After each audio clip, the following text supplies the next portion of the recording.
Hello, everyone. Welcome back to my channel. How are you guys all doing today? I hope you guys are doing great. If you're not doing so great, it's okay. Just breathe.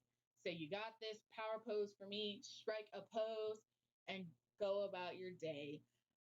Today, I bring you the Fruits Basket female protagonist house. So that would be Toru, Arisa, and Saki. This is what I imagined they would live in if, Toru had never met Yuki and Kyo and Shiguri and all of the Zodiac, and her life would have taken a much different turn. I built this on the far, side of this because I do plan on doing the male protagonist cast video as well as what the house that they kind of sort of live in that you guys see within the manga and in the anime. Again, we're not even going to talk about the remake. It was fine the way it was before. I'm just saying it. It was fine the way it was before. But we are not here to talk about the males. We're here to talk about the females. So this house started off with a box, and then I added bump outs and continued on with that trend in editing the house as I saw fit. I could not remember for the life of me that my roost automatically went on, goes on to any build that I have. So I had struggled with that just a little bit. It is also very, I wouldn't say modern. They have computers, but they don't have TV. Of course, everyone in The Sims already has a cell phone, and with the University expansion pack, you can do a lot more with the cell phone, like post pictures, see who's following you, make all these posts, worry about your influence within certain different kinds of groups. But this house, I kind of sort of wanted it to be more kind of rustic in a way because they all come from different, very, very different backgrounds, but they're all very kind of,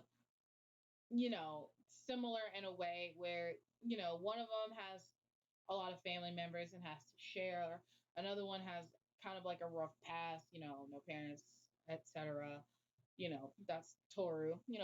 Toru doesn't have her mom or her dad. She has her grandpa. But, he's old and he has his own, life that he wants to pursue. And she doesn't want to cause stress. She's very selfless. All of these characters are so selfless. It's just so amazing and it's so inspirational.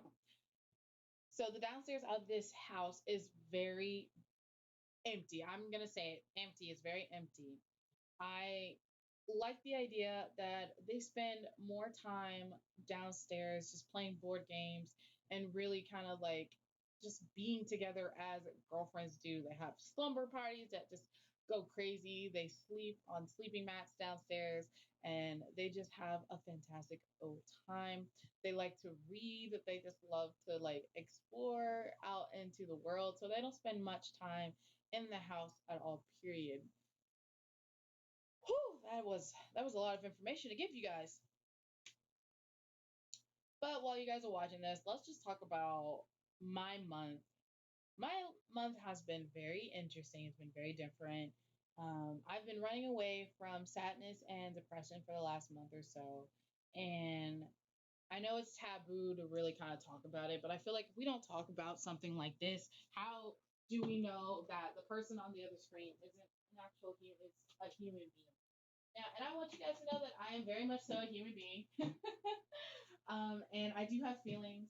And a lot of people, you know, try and pretend that they don't have feelings. I have feelings, okay?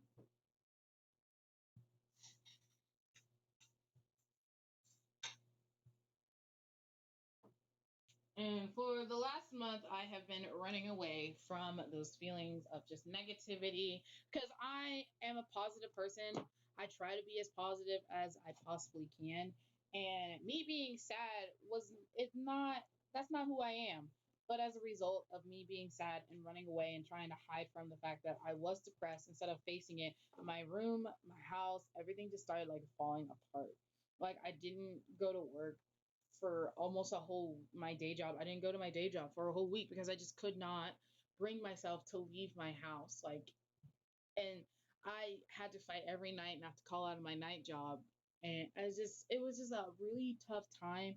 I knew what I just needed to do was like get out of the bed, clean the house, do this, but it was really hard to do.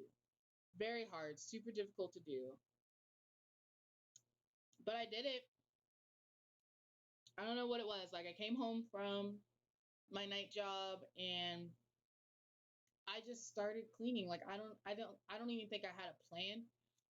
Because when you're at work and you have nothing to do, you sit there and you try and plan your whole entire day. I didn't have a plan. I just came home, started cleaning, started throwing things away, started taking out the trash, started vacuuming. It just like all kind of just happened very naturally. And it was just when it was all said and done, well, not completely because I hand washed my laundry. So when my main bedroom was clean and vacuumed, it just and felt so nice. Like I cleaned my desk off. I put things away that had been just kind of sort of gathering on my desk, making it almost impossible for me to do anything and risking things being kicked off by my cats. And like it just felt so nice and so freeing to just have a clean room. And then when my laundry was all done as well, or at least in the dryer, I'm just like, wow, I did that. Like I just kind of sat there and I'm like, I did that. And like, no, that does not mean that I'm like magically cured or anything. It just meant that I have a better handle on things now. I don't feel so lost. I don't feel so, you know, out of place. Like, I live by myself with my cats for reasons that I really honestly will never ever talk about because it's not the platform to talk about them in. But I enjoy my solitude very much after what had happened. And my sense of security and like my solitude was actually starting to eat at me alive. Like I hadn't left my house for almost the entire month. Like you know, I did go celebrate my friend's birthday with him. That was a lot of fun. That was a blast. And but that was it. That was earlier on in the month of July. And it was nice. But then real life kind of set in. It felt like I was in a fairy tale and then real life set in. Like after hanging out with him, it was just no, it was not good. It was just not a good time for me. And I did overcome it. I'm still kind of overcoming it. It's just I've taken it every single day, day by day, just finding the little things that make me happy. And a lot of people, who I've like ended up talking to, like, you want to know how it all caught up to me, how I realized that I really needed to hunker down and just kind of handle it or like acknowledge its presence. I was on my way to my day job for the first time in a week and I started bawling. I started bawling in my car on the way to work and it would not stop. It would not stop at all. I was just crying. I was just hysterical. It was not safe. I do not recommend driving and crying. I recommend pulling over and crying and then continuing the drive. But I was already like so terrified of like running late, even though I was gonna be like 10 minutes early. I was just so terrified of being late because my whole entire thing is I'm always like 2 to 3 minutes late at both of my jobs. Why I don't know, is just my thing. But I was already like so concerned with like being late. I'm like, I haven't been here in a week. I need to do this. I need to be here. I started crying. I started crying. I'm like, and like I was talking to my manager at work, and they were like, you made it to work today.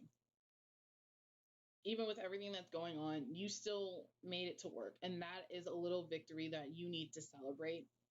And it's okay to feel like everything is exploding, things are just going out of control.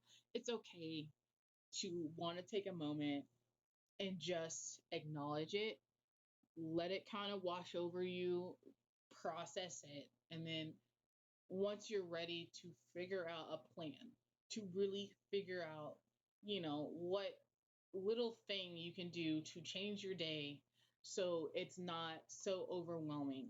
And that spoke a lot to me. Like I'm just like, okay. And like, I went to my night job and then I came home that next day and suddenly I was cleaning my house, suddenly I was vacuuming, I was doing dishes. I cooked. I cooked a fantastic meal. Like, oh my goodness, fantastic meal. Like, it just was so it was such a good day of just healing. Like I healed myself just by having some self-care moments. And self-care is so important. Like I know you hear about it and everyone's like, well, that's selfish. No, no, no, no, no, no. Self-care is to be selfish. You have to be selfish. You have to be selfish with your health because no one else is going to take care of you. Once you hit adult and you're living on your own, no one else is going to take care of you. You have to take care of yourself. And like, even if it seems out of place to take care of yourself when you're always doing something for somebody else, you just need to hunker down and do it. Like, sorry, I'm not meaning to like tear up on you guys, but like it's really important for you to take time for yourself. Like you need to do that. You can't be go go go all the time.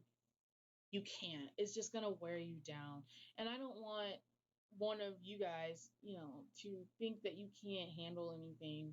I want you guys to be able to come to me and just talk to me, whether that's via Instagram or Twitter or, Tumblr even. Like find me and like talk to me. I am here for you. All of my socials are linked down in the description box. So I am here if you need anything from me.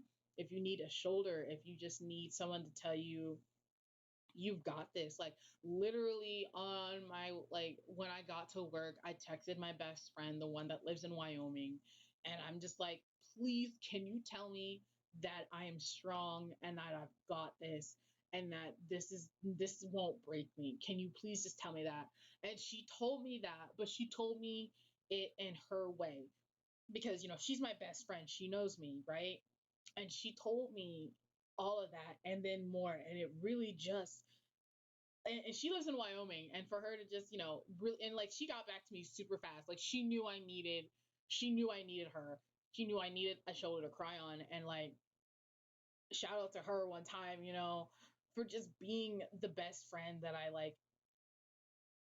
love so much. Like it hits me in the feels, guys. Like she was there for me, she showed up for me, and I want to show up for all of you guys too. With all that being said, please take a moment to yourself, breathe, go out, do something that you've never done before.